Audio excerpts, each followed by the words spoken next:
तरफ तो जब भगवान राम का मंदिर की प्राण प्रतिष्ठा की शुरुआत हो गई तो कांग्रेस ने कहा राम तो सबके, इसके पहले कहते थे राम का कोई अस्तित्व नहीं है, वो गिरगिट की तरफ कलर बदल गए।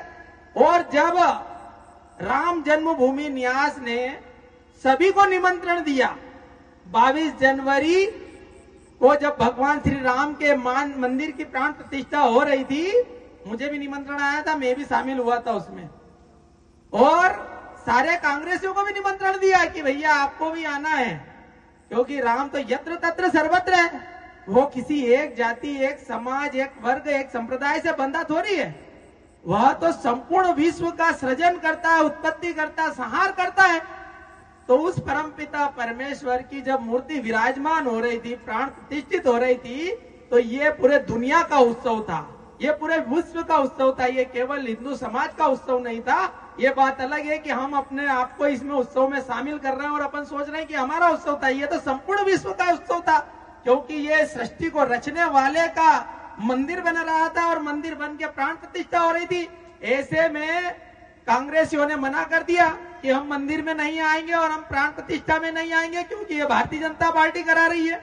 अरे भारतीय जनता पार्टी कोई बुरा काम थोड़ी करा रही थी, भगवान राम का मंदिर का प्राण प्रतिष्ठा समारोह ही करा रही थी, आपको आना था, दर्शन करना था।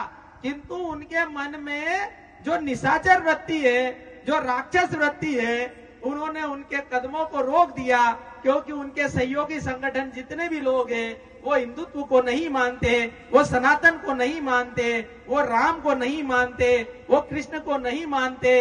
इसलिए उन्होंने एक वोट बैंक को साधने के लिए, एक वर्ग विशेष को साधने के लिए भगवान राम के मंदिर में जाना उचित नहीं समझा और भगवान राम के मंदिर का निमंत्रण ठुकराया। अब 13 तारीख को हमारे यहाँ का जनमानस उनको ठुकराएगा। ये अहंकार कांग्रेस का था और अहंकार तो राजा रावण का नहीं रहा। जब रावण का अहंकार नहीं रहा, कंस का अहंकार नहीं रहा, तो ये राहुल गांधी का अहंकार कैसे रह सकता है हिंदुस्तान में? ये हिंदुस्तान राम और कृष्ण की जन्मभूमि है, बुद्ध और महावीर की जन्मभूमि है। यदि कोई विदेश में अंतर्राष्ट्रीय स्तर पर अमेरिका में जाए, लंदन में जाए, कैलिफोर्निया में जाए और जाके बोले कि मैं राम कृष्ण बुद्ध महावीर की भूमि से आया हूं, मतलब हिंदुस्तान से आया हूं, भारत से आया हूं, आदमी समझ जाता है। और यहाँ पर जन्मे जिन्होंने सबका कल्याण किया, राम ने तो सबका कल्याण किया, हिंदुत्व ने सबका कल्याण किया, सनातन ने सबका कल्याण किया।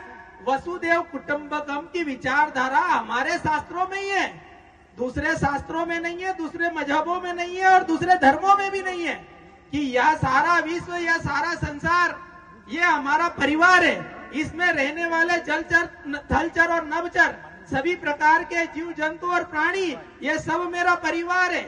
इसमें रहने वाले सभी प्रकार के मनुष्य मेरे भैया बंधु हैं। ये हिंदुत्व सिखाता है। हिंदुत्व सिखाता है कि सभी सुखी हो, सभी निरोग हो, सबका कल्याण हो, कोई दुखी ना हो। अर्थात सर्वे भवन्तु सुखिनः, सर्वे सन्तु निरामया, सर्वे भद्राणि पश्यन्तु कश्चित् दुःख भाग् भवेत्। ये हिंदुत्व विचारधारा, ये सनातन विचारधारा है।